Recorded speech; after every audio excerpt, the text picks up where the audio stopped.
If you think about it this way, the government controls much of our lives, from what kind of cars we can drive to our taxes to whether we can have plastic straws. Largely, the American public just complies with government demands. That's not the case when it comes to our kids.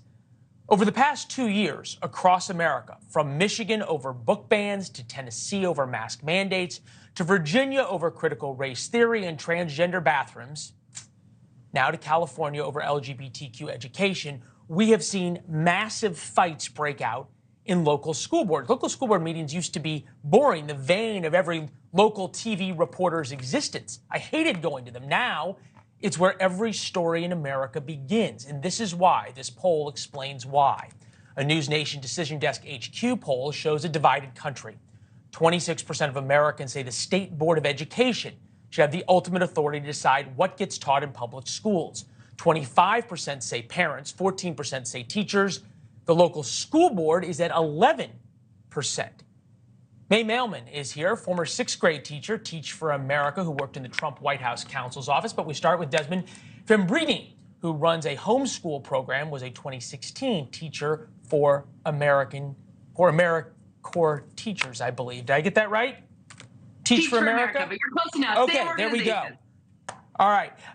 Tell me if I have this right. Am I on to something that this debate that used to never be a thing? I mean, I remember when I was a reporter in 2005, 2010 in Orlando and Denver. No, school board meetings didn't matter. Now they really do.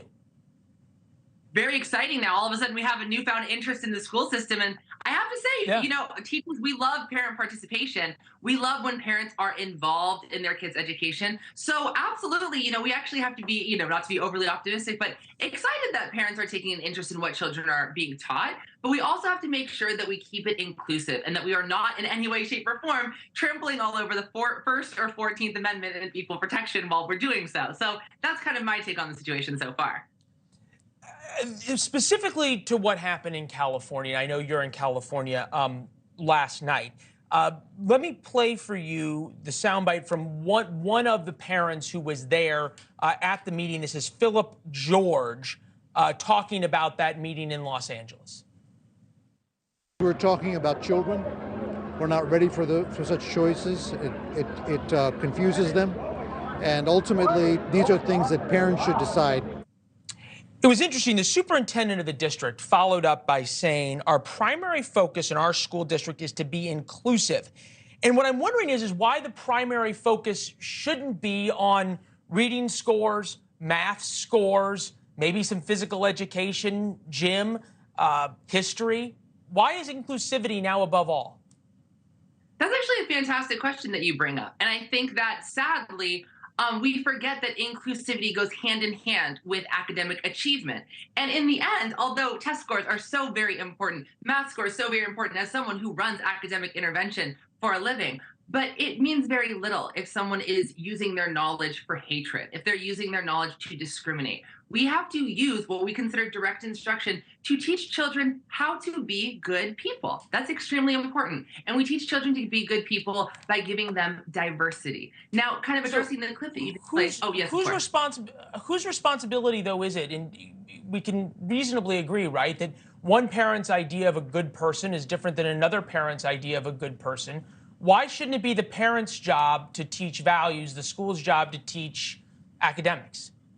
I think that's actually, again, absolutely spectacular point. And I absolutely adore collaborating with parents, right? If you were looking at the chart that you just showed, I would say I very much vibe with the 11% when you said, oh, well, who's in charge of teaching? Who's in charge of choosing what's being taught? I 100% vibe with the 11% who said, I have no idea, because unfortunately, collaboration was not a given option on that list. You had the state board, the parents, the teachers, the local school board, federal government, they were all separate. But if you look at our American political system, as well as being a good person in general, we know that our American political system and government works much like a marble cake. We need actual interaction and going back and forth with one another to make sure that we're actually teaching the right thing. Thanks for watching. Go to newsnationnow.com to find NewsNation on your television provider. And don't forget to subscribe. Click the red button to get more of NewsNation's fact-driven, unbiased coverage.